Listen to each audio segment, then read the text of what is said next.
Welcome, everyone, to Recovering Wholeness Together with Lynn and Andrea. And I'm Andrea. My pronouns are she, her. I live in Philadelphia, which is the traditional land of the Lenape people. I'm in recovery from alcohol, anxiety, disordered eating, loss, grief, perimenopause, lots of other things too. I'm a licensed professional counselor in PA and New Jersey. I'm a certified professional recovery coach, Reiki level 3 practitioner. I'm an artist and a mom to two young men who are both about to finish college. And I want to turn it over to Lynn. Would you like to introduce yourself? Thank you. I always forget all of the things that we have to say about ourselves. So let's see what I can do. I am Lynn. I am in the traditional land of the Bay Miwok people, the San Francisco East Bay area. It's a beautiful sunny day outside with a little bit of a breeze. Um, I'm a wife, I'm a mom, I'm a grandma to a cute little 3-year-old, and then step grandma to a couple of other older kids, Izzy and Rowan, who are 11 and 18, I think. I realize I don't mention them enough too, because those are from my husband's side, but they are wonderful grandchildren. Um, Excited to be here because I am in recovery from alcohol use disorder, anxiety, grief, trauma, loss, autoimmune conditions, the patriarchy, plenty of other things too. For work, I work with children and adults, mostly on the autism spectrum, but with developmental disabilities. I am a Reiki practitioner and teacher, and she recovers professional coach and volunteer. And I think that's it. I don't know what Well else. done. Oh yeah, so I we are both very, very excited to have Dawn Nichol with us. Dawn is the reason that Andrea and I know each other. Dawn and her daughter Taryn started She Recovers Foundation, which we've been talking about for over like almost what 2 years now, I think. Like, yeah, so a while. And I was a co-host when Andrea was a host, a facilitator, and we met and she started talking about this thing called Reiki. And I was like, well, I've heard of that. And Andrea seems like she's a pretty normal person. So if she does it, maybe it's something that I should do too.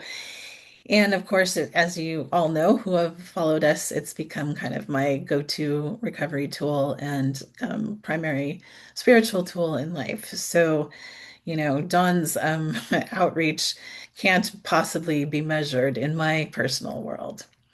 So thank you for that. I'm going to read her bio and then we're going to start having a conversation. So, Dr. Dawn Nichol is a respected leader in the women's recovery movement and the founder of She Recovers Foundation, a nonprofit that inspires hope and reduces stigma for women in or seeking recovery from substance use, mental health challenges, and other life issues. With a PhD in health policy, Dawn has spent over 3 decades working in mental health, addiction, and trauma-informed care.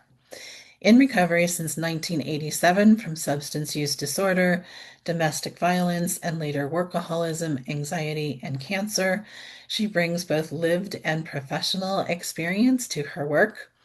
Dawn is also a certified professional recovery coach and a passionate advocate for individualized, holistic recovery paths. Thank you, Dawn, for being with us. Thank you, Thank Don. you both.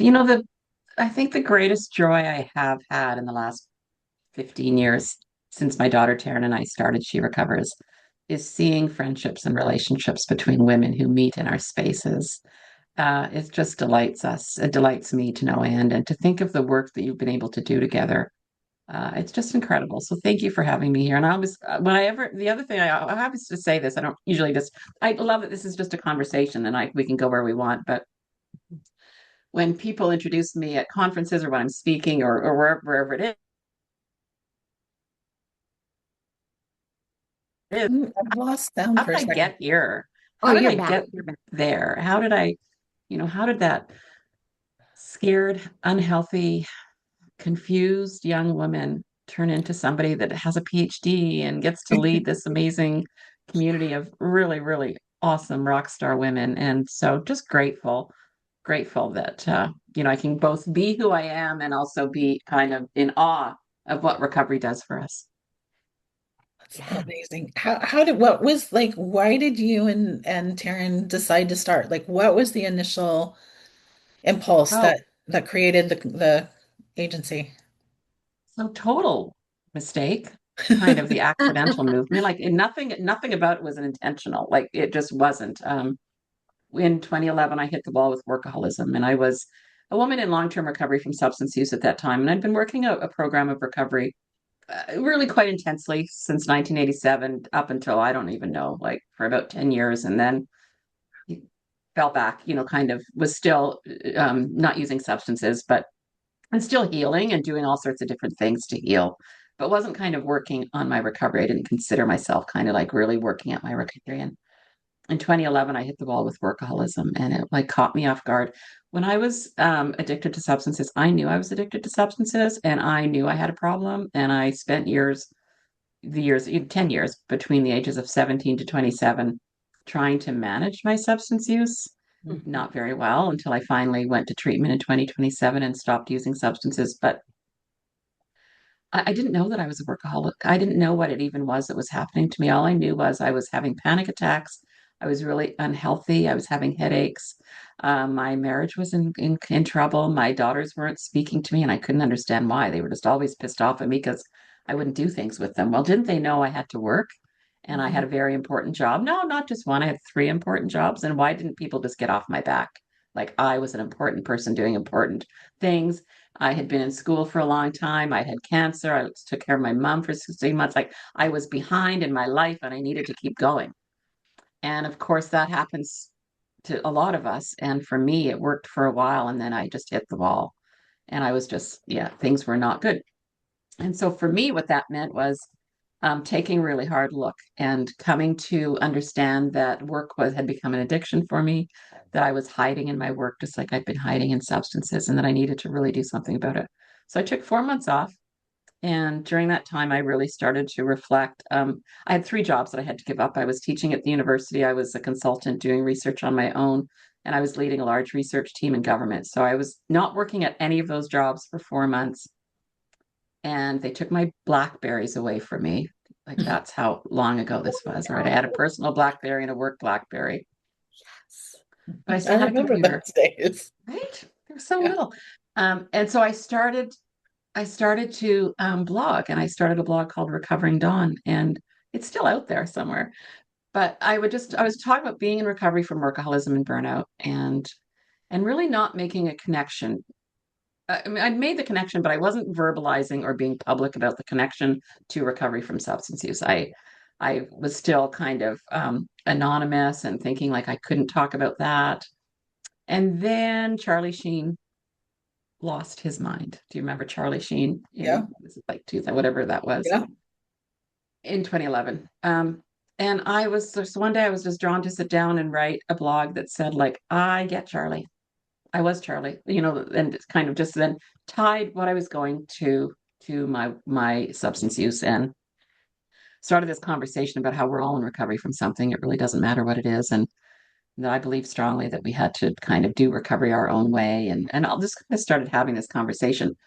And it was interesting because for those of you who blogged back in like 2011, I didn't think anybody was following me. Certainly nobody who knew me even knew I was doing this. But then all of a sudden, like there'd be a comment from somebody and then another one. And now I'm making friendships and having this conversation about this thing that seems to have resonance for other women. And we're talking about recovery and substance use. And, people are talking about, yeah, I did 12 step. Yeah, I love 12 step. Yeah, I hate 12 step. What about this? What about that? And I just kind of started thinking like, wow, this conversation needs to take place out there in the world. And how do I do that when I'm in an anonymous program? And then so I just said, oh, well, screw it. I'm going to have the conversation anyway. After 4 months, I went back to work to one of my jobs. I gave up teaching and consulting, and I went back to government.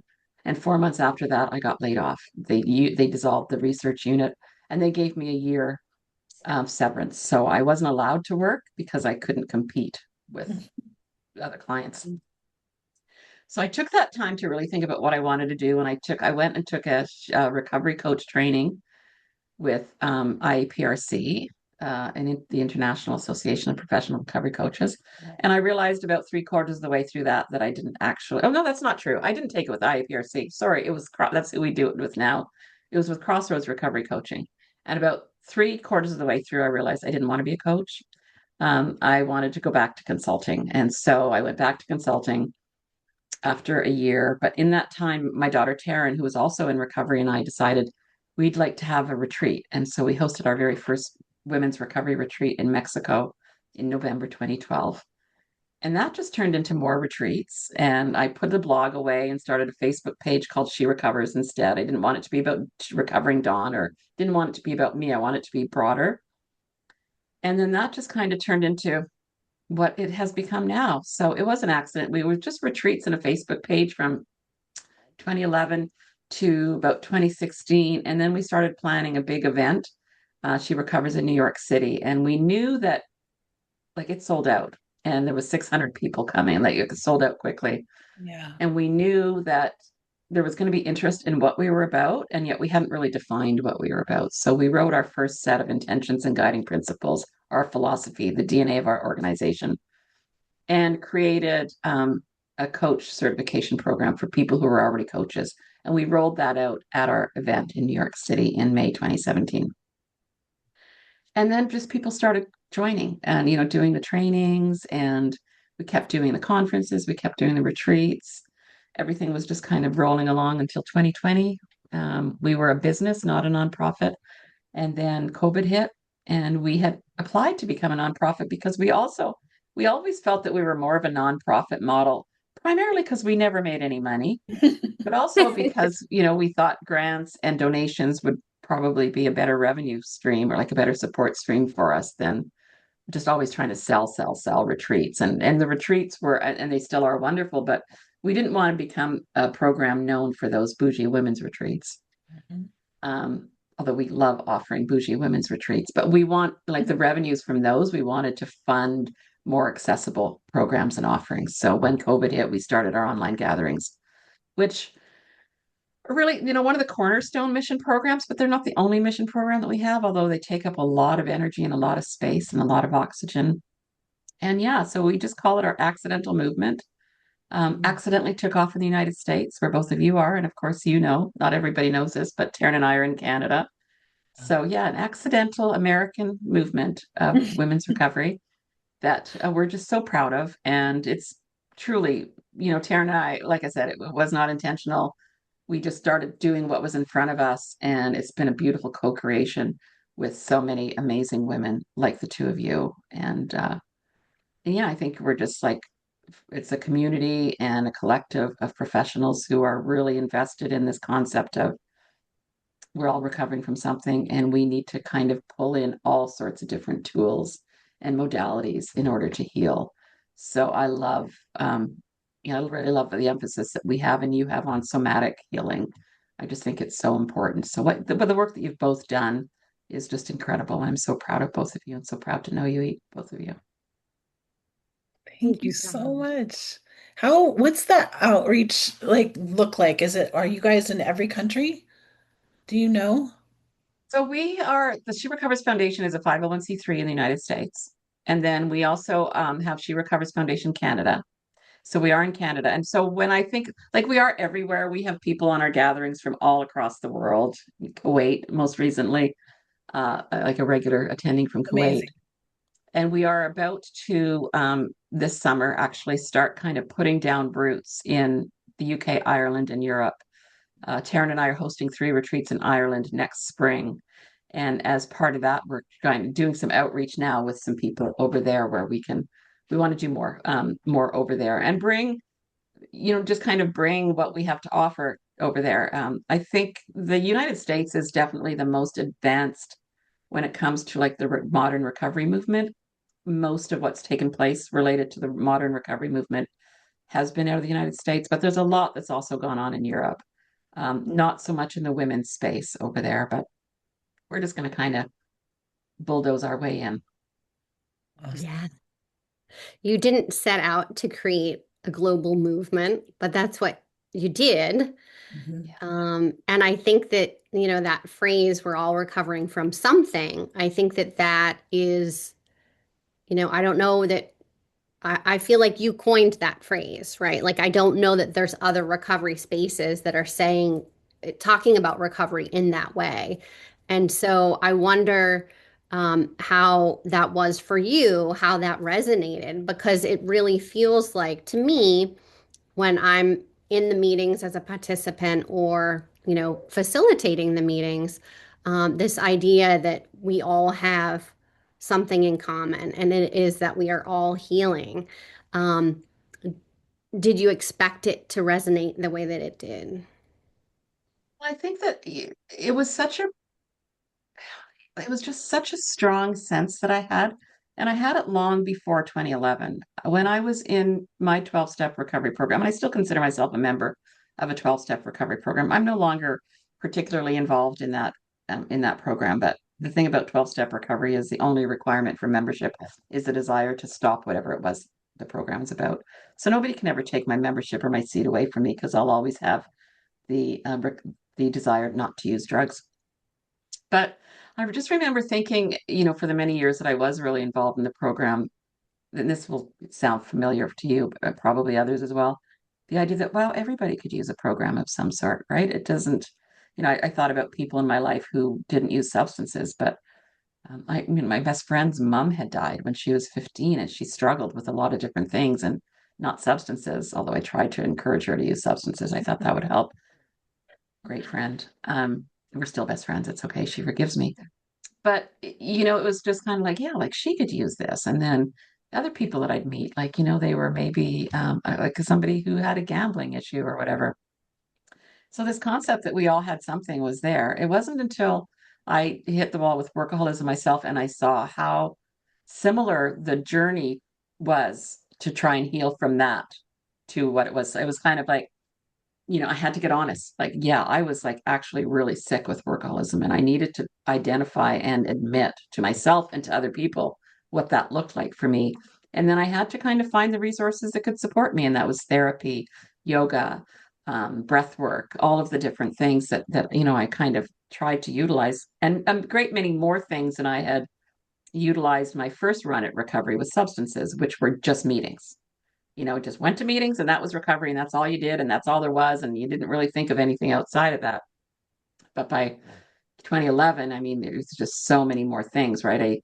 I contemplated whether or not I needed medication. As it turned out, I didn't, but I would have taken it if I had, if it had been determined that that would have been helpful for me. So yeah, I just think and I guess what I love about the concept of we're all in recovery from something is it's a great stigma buster, right? Mhm. Because in our community, it's like, okay, so I think there's a woman in our community. She's sometimes quite active and sometimes quite, in the background, but she identifies as being in recovery from kleptomania. And she says, like, this is the only place in the world where she's been able to go and say, yeah, this is my thing. And, everybody goes, oh, yeah. And how are you recovering from it? Like, what do you do for your recovery? Nobody pushes her out or says, well, that's awful. Or Mhm. people who are grieving, um, people who are love addiction is such a big thing. And I think a lot of people don't realize that. So yeah, I think it's a great, it's a great leveler. It really does kind of put us all, and you both know this, and I mean, I know this, and other people know this, or if they listen, they'll think, well, that makes sense. Is it's not the behavior of the substances that are really the problem. Those are kind of our solutions, right? Those are our coping mechanisms. It's like, what's the stuff underneath? My workaholism was not because, it was a lot of things, but at the end of the day, what I resolved and figured out was it was my last kind of really big push to hide from my not enoughness, right? Mhm. And and I set myself up for it. I mean, I was a not enough kid from the beginning, and that's what was my addiction was about. And I thought I got out of the not enoughness in my recovery from substances. And then my mom got sick with leukemia and she died after 16 months, and that was heartbreaking for me. And then I got cancer and I almost died and I didn't want to think about that. And, all these other things were going on. And so when I got to this place where, okay, now went back to school, had a PhD, and I had to prove to everybody that I was enough. And that Mm. looked like I had to be a scholar and I had to have a job and I had to make more money and I had to like do all these things. I had to buy the second house and had to do all these things in order to be enough, in order for people to think I was enough. And yeah, I mean, that great awakening that we often have, right? Which was, it doesn't matter what anybody else thinks. I need to figure out whether I'm enough for me. Mhm. And a lot of work. And I don't know when it kind of, when the penny dropped for me, but it was some years into my recovery from workaholism that I realized I'm enough just exactly the way I am. Yes. This is me. I'm stuck with it and I like it and I'm okay.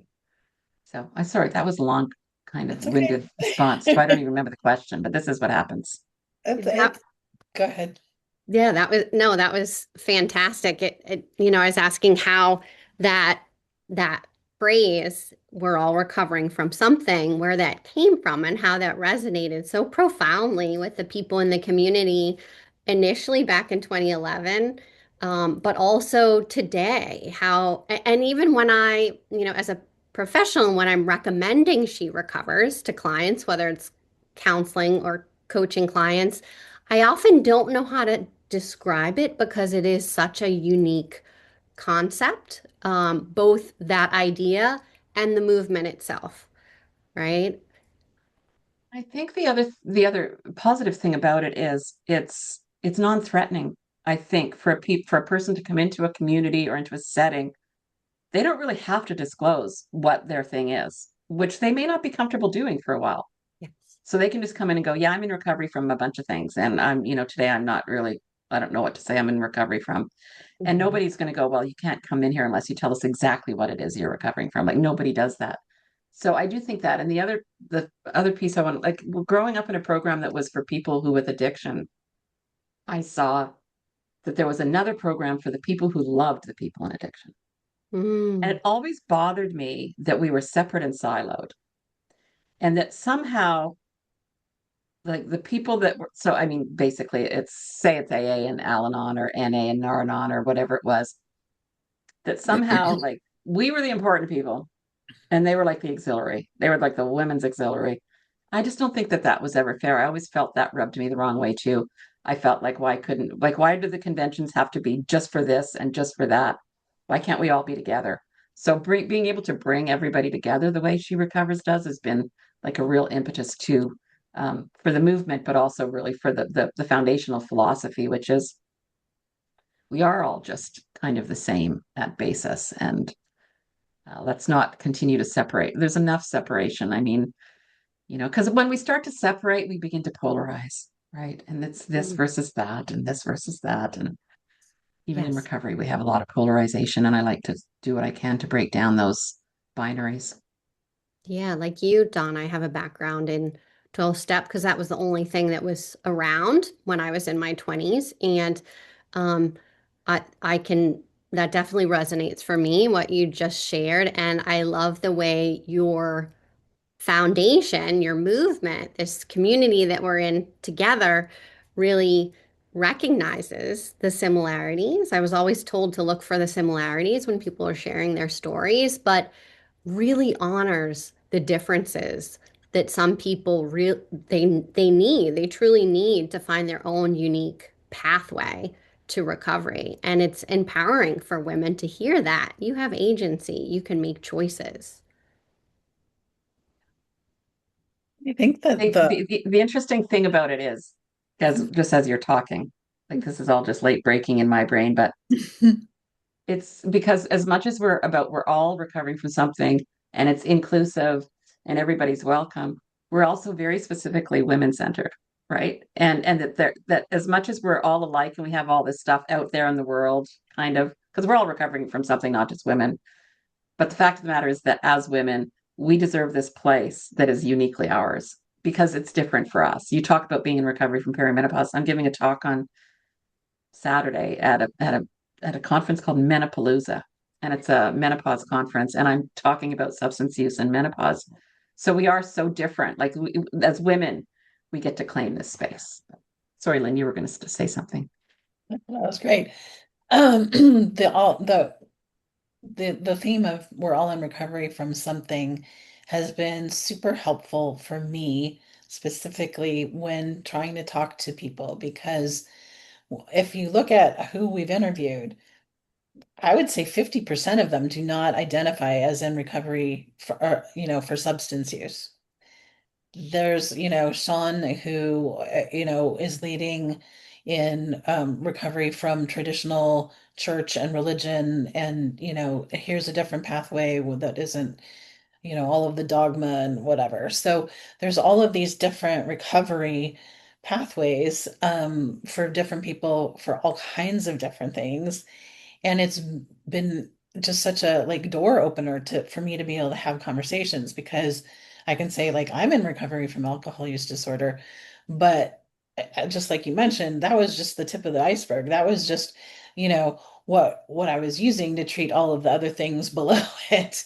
And so that's really what I'm in recovery from, right? Is all of the pain and sorrow and frustration and whatever that led up to that to treat what I was feeling.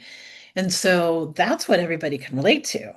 You may not have, an alcohol use disorder, but you've definitely got pain and grief and sorrow, right? Everybody has gone through that.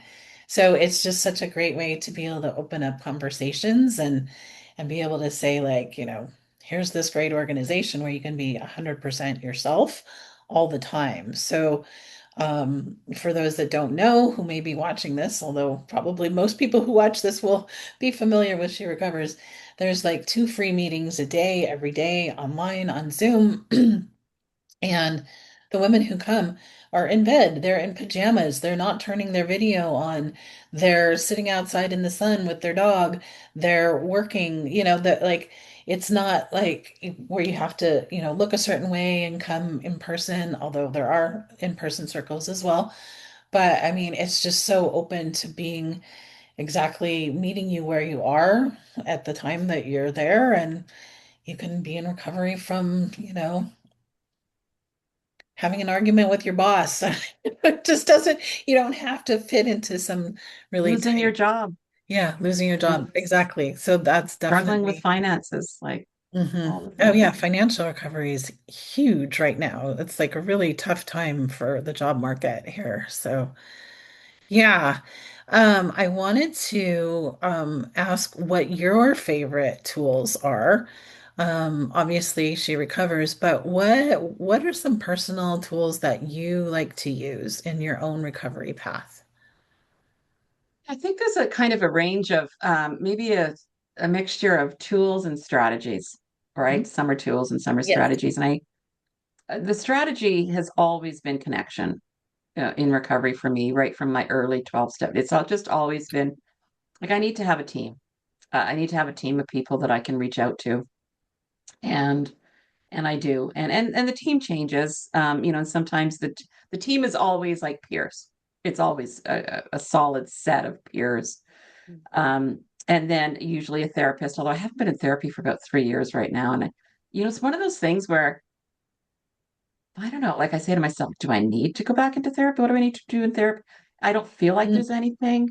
And then like you start going like, what am I hiding from myself? And then I'm like, well, I'm 66 years old. Maybe like I just don't really need therapy right now. Maybe I will when I'm 80. I don't know. But it's so odd that I keep questioning, well, maybe I should go back to therapy, but I don't feel like I need it. So the strategies are connection, therapy. The tools are, eh, just practices. Again, it's maybe they're tools, practices, strategies. I read a lot and Mhm. I read a lot of fiction. Like I need to escape into somebody else's life. And so I think I read good fiction. I Mhm. also read some crap once in a while if I need to. So I love reading. I love knitting. Just kind of I have wooden knitting needles and the click, clack, clack. Oh It's yeah. very regulating for me. Yeah. I love to walk, especially in the sunshine. I live on the West Coast, so there's parts of the year where I'm not that thrilled with walking. Um, I I'd stretch. It's so, we built a lot of She Recovers on our retreats, which are yoga and recovery retreats. I'm not a real yoga person. And I had to go to therapy to be able to admit to my daughter, who teaches yoga, that I'm not really that into yoga. And my dear daughter just said, "Well, Mom, yoga is just breathing and stretching." I'm like, "I'm into yoga. I love yoga." So that's definitely something. I guess the tool is just like whatever I can do to regulate, Mhm. which is I also do meditation, but I trained in a lot of different, well, in several different types of meditation, including transcendental meditation. I hated it. Um, I just hate it. So like my meditation is guided meditation. And and like my meditation practice is me and Sarah Blondin. Like Sarah Blondin and I, like that is my meditation. I listen to not only the same person, but often the same meditations of hers. Mhm. Music is a regulating tool for me. And again, like I'm just such a creature of habit. I have a playlist that's really long on Spotify. It's not mine, but it's incredible. Let me tell you what it's called. It's called Slow Ballads, Female Vocalists. It's 12 hours and 10 minutes. And I've been playing it for months over and over and over again. So that is also very regulating for me. I try to drink a lot of water. Um, yeah, I think what I really love to do is talk to other people about what's working for them in their recovery. And so I try a lot of different things. I have a morning practice that I am terrible at kind of being consistent with. And it is, I can show you this. I have a couple of card decks that I pull from and think about them. I have my book that I read when I remember to read. And then I have another book, daily meditation book that is Meditations for Women Who Do Too Much, which has been transformational in my own recovery. It's Ann Wilson Schaaf is the name of the author, and it's for people like me who tend to do too much. I mean, workaholism doesn't have to be work in order for you to identify. So it's like you can be a doaholic, right? Somebody who just can Mhm. never sit still. And yeah, but I'd say probably the greatest thing I do, the thing I have to pay the most attention to is closing my laptop and doing Mm. nothing. And that can mean just sitting and listening to the meditation I love is listening to the bird song outside my window. Um, but yeah, and I haven't, I love massage and I love Reiki. I love breath work, but I don't do any of those regularly. And then when I do them, I'm like, why don't I do these more often? I did my Reiki level 1 a long time ago. And then yeah, it's like being a massage. Like I'd rather have a massage and have Reiki done on me than give people a massage or do Reiki on people. So, It's understandable. Yes, I'm oh, I so glad that write. you meant. I write. Oh, Sorry. Like, you I mean, I write. write and I journal, Yeah. but that's, yeah. I'm so glad that you mentioned your book and your writing. Today's entry, for anybody that hasn't read it yet, is called Making Room for What Matters. And I think, just speaking from my own experience in active addiction and in recovery, I was just trying to take care of my basic needs, and that was so difficult. And that is still difficult some days, with a puppy, with being in perimenopause, with an empty nest, right? Just taking care of my basic needs. But the things that you talked about, they become basic needs, right? Like that walk, that rest, listening to the birds, meditation, creativity, right? Water, all of those things we have capacity for when we're not engaging in the substance use or the behavior or whatever it is we're recovering from, right? And so I wanted to ask if so I was at that conference in New York City a long time ago. I didn't know anything about She Recovers, but I knew that I read Love Warrior and I had to see Glennon Doyle speak in person. And that's how I found you all. And I'm wondering if there's anyone in particular that inspires whether it's your writing or your daily practices, maybe somebody that you've encountered at one of the conferences or the retreats that you could share with us. My goodness. So many. Wow. Yikes. Yeah, all of the people that have spoken at our conferences, right? Glennon Doyle, Elizabeth Vargas, Cheryl Strayed, um, Ashley Judd, Elizabeth Gilbert. One of the, I think, if I I'll do three different categories of the people that I've met, kind of that were kind of people that I've looked up to in my life. Mackenzie Phillips, actually, like she was one of our speakers that She Recovers in LA. Just such a brave story and an amazing story, and just her contributions to treatment and a treatment program that been involved with for years. Her honesty, her just, yeah, I mean, like the trauma that she's experienced in her life. And she's just like a normal human being. Like I can text Mac Phillips. In fact, she's not great at texting back right away, but she always will eventually text back. And so like that's pretty cool to me because I just see this person that I think is just Yeah. lived this incredible life. So she's definitely someone I look up to. So in the realm of I think, and Liz Gilbert is also like kind of my friend. Like so I could reach out to her too. So that's big stuff. They're both amazing. I had a wonderful conversation with Elizabeth Gilbert in October about her book, All the Way to the River. In the realm of community members, maybe, I mean, you all inspire me so much. I would say that as a mentor, um, there's, yeah, a couple of people that I kind of look up to. I won't name their names because that would maybe some other people would think it would be them. But there's just some women that like kind of are my go-to if I have big, big questions about recovery things. And but really, you know what it is? My kids, my two daughters are my biggest inspiration. My daughter Taryn, of course, is co-founder. She's just forever surprising me with her how bright she is and smart and insightful and her leadership qualities and her tenacity and all of those things. And then my other daughter, Ashley, who's 4 years older than Taryn, not in recovery. Well, I mean, she's in recovery from having me as a mother and a bunch of other things in her life, but not a substance, never had well, she abused substances in her teenage years. And then, she showed up one day and we were talking about alcohol and she'd gotten married a year or two before that. And I knew she drank once in a while, but she wasn't a big drinker. And she said something about not drinking at all. And I said, "What do you mean, like you're not drinking at all?" She said, "Mother, we're trying to get pregnant." And I remember just like literally being shocked that people actually stop drinking before they get pregnant now in order to get pregnant. I didn't even know that. This is like 12, 11 years ago. That was like new for me. So that was inspiring that she can do that.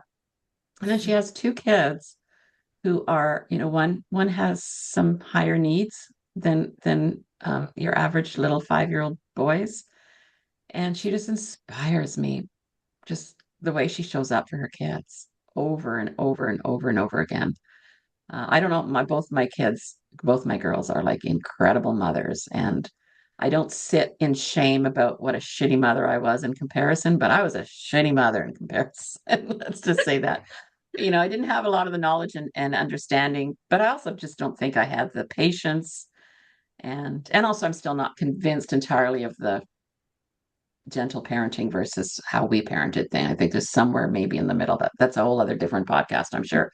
But yeah, my daughters inspire me more than anything because yeah, they're just so unique. And yeah.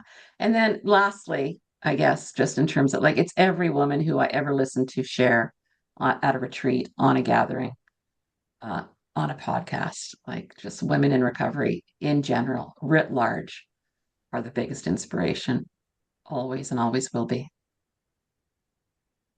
Beautiful. Thank you. And you mentioned retreats, and I want to make sure we get some time to talk about retreats, especially because somebody we know is going to be leading a retreat. So I thought maybe Andrea could talk about that a little bit, and then, just Dawn, you could share also a little bit about the She Recovers retreats, because that is what you're saying. You kind of started through offering retreats, and they're still being offered and growing. So if you guys want to, I don't know who wants to start, but definitely Well, want to I Well, can hear. go it's all broad and new then to throw it. me. Yeah.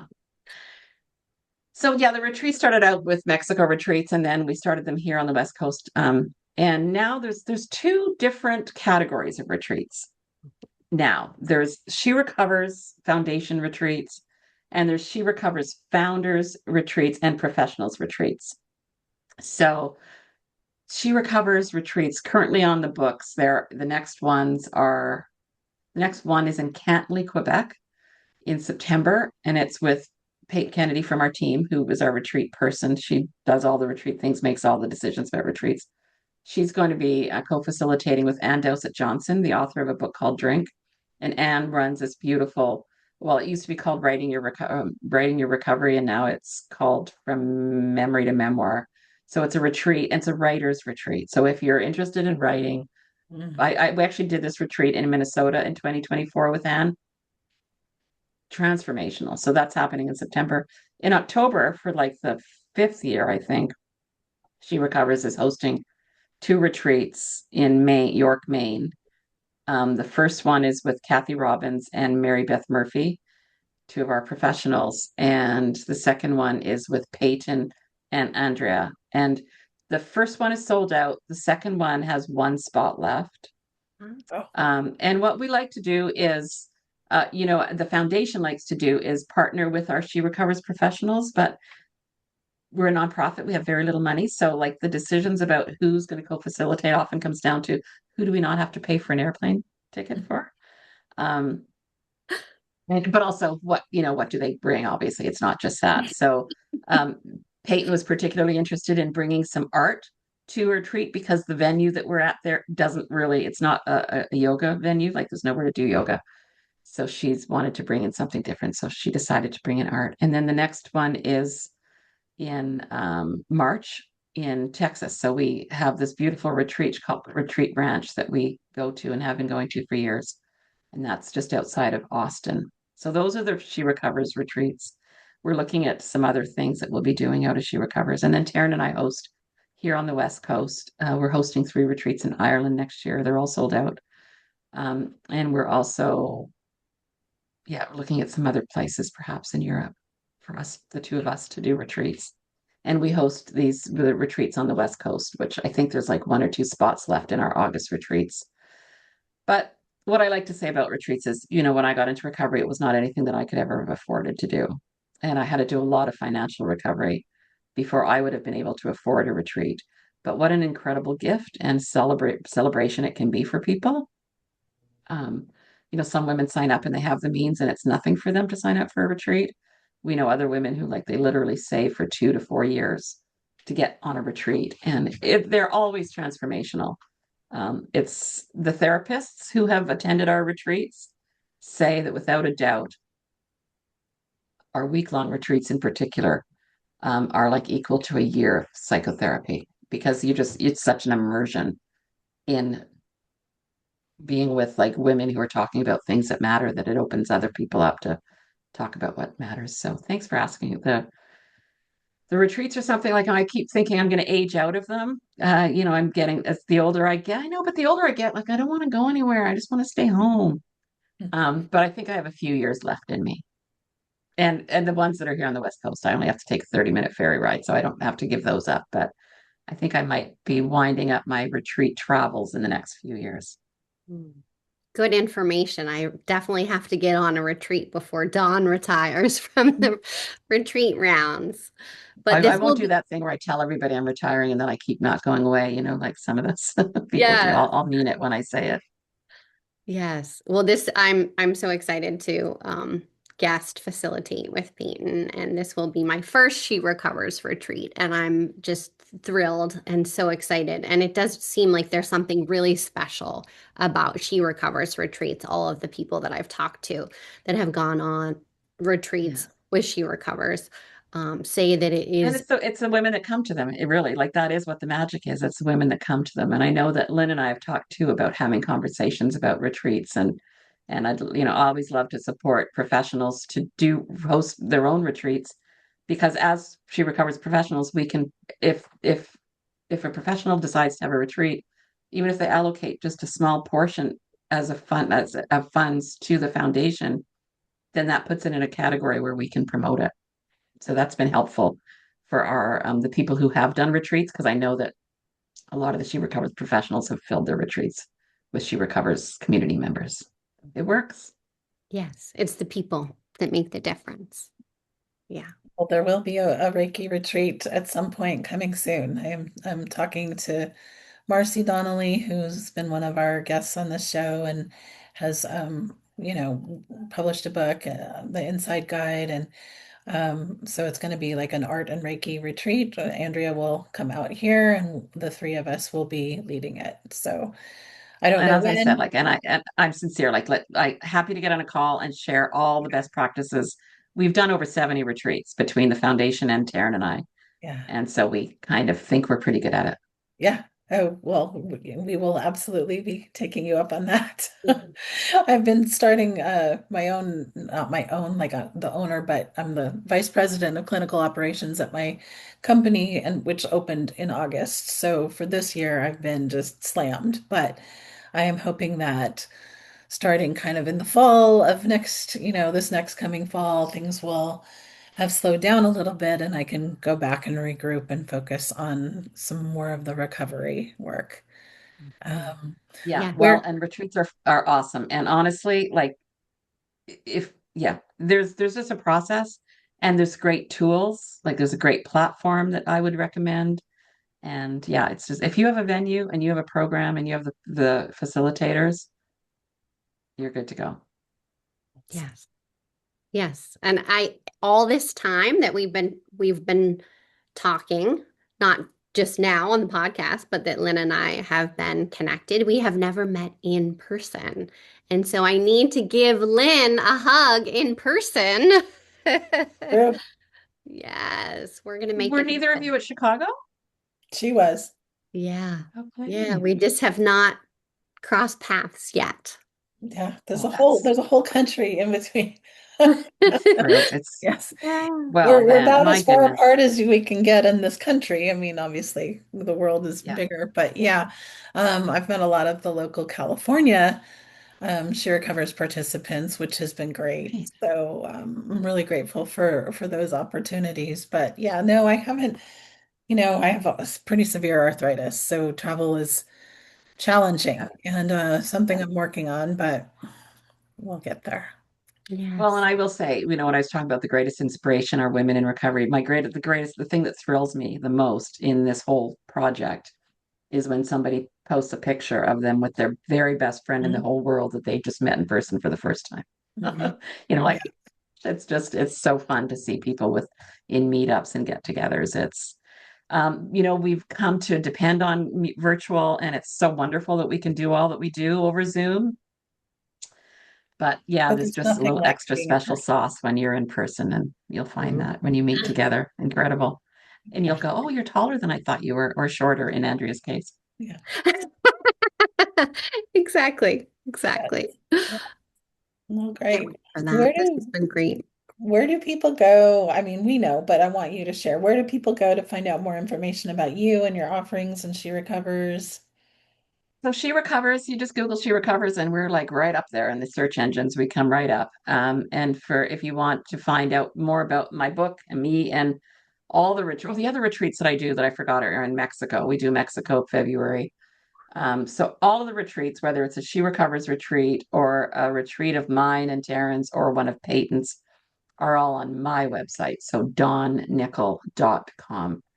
Um, Perfect. as a nonprofit, we can't put our for-profit retreats on the nonprofit site.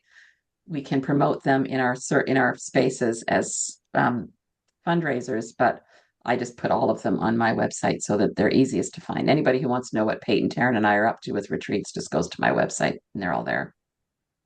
Okay. And the name of your book, which you can see behind you, but if you want to just share with everybody so they can. It's She Recovers Every Day Meditations for Women, and Lovely. it's a fundraiser for the She Recovers Foundation. 20% of the royalties go to the foundation. Amazing. Andrea, any last suggestions, comments, feedback? Like, I'm just reflecting on this journey that we're all on, and for me personally to make these connections with Lynn and with you, Dawn, we're all in different places, but we for me, that it feels very meaningful. There's a reason why we've connected. And so I'm so grateful to you for taking the time. I know that you have a lot going on in your personal and professional life, and we just have so much gratitude for you and for Taryn and all the things that you're doing to support women in recovery. And all Well, of I the just want to thank you volunteers. both. Yeah. Mm. It's been delightful and overdue. And I'm glad that I was happy to make the time and it worked out. There are seasons in my life where it's harder, but I feel like again, I'm kind of stepping back from a lot of the day-to-day stuff or trying to and make more space for what matters. And connection really matters to me. So this has been lovely and I appreciate the time with both of you. Thank you. We want to also let our friends know that this is the last official Recovering Wholeness Together with Lynn and Andrea interview that we're doing as a team. We will have one more production session where we will talk more about what we're going to be doing next. But we sort of saved the best for last here because as we said, we wouldn't know each other at all if it weren't for Dawn and Taryn and She Recovers. So there was no way we could even conceive of not interviewing Dawn Nichol before we ended this series. So we are super grateful. Thank you, Dawn. It's been really fun talking to you. This is the longest I've ever had you all to myself. Because usually I've got to share you with all of She Recovers, but this has been really, really lovely to just have this time with you, and I look forward to seeing you in person and giving you a big hug soon. Oh yeah, no, sorry. I'm coming to California, but Southern California in October. Um, However, I I can just want come to to say Southern congratulations. California. There you go. I'll let you know more about that. I think we're Okay, going to do some, like a She Recovers something in somewhere south of LA, I think. great. I'll go. But I'll I be want to congratulate you both on the work that you've done, not just in our community as volunteers and as professionals, so important, but with this project that you've been working on now for 2 years. That's a big commitment. And I've listened to some of the sessions and I just think that you've done remarkable work. So congratulations. I hope you're very proud as you pull this little piece to a close. You can wrap it in a pretty bow and be proud of it. Thank you, Don. Thank you, Don. This has been wonderful. Thank you both. All right. Well, we will see you all next month for our final episode and have a great day. Thanks, Bye. everyone.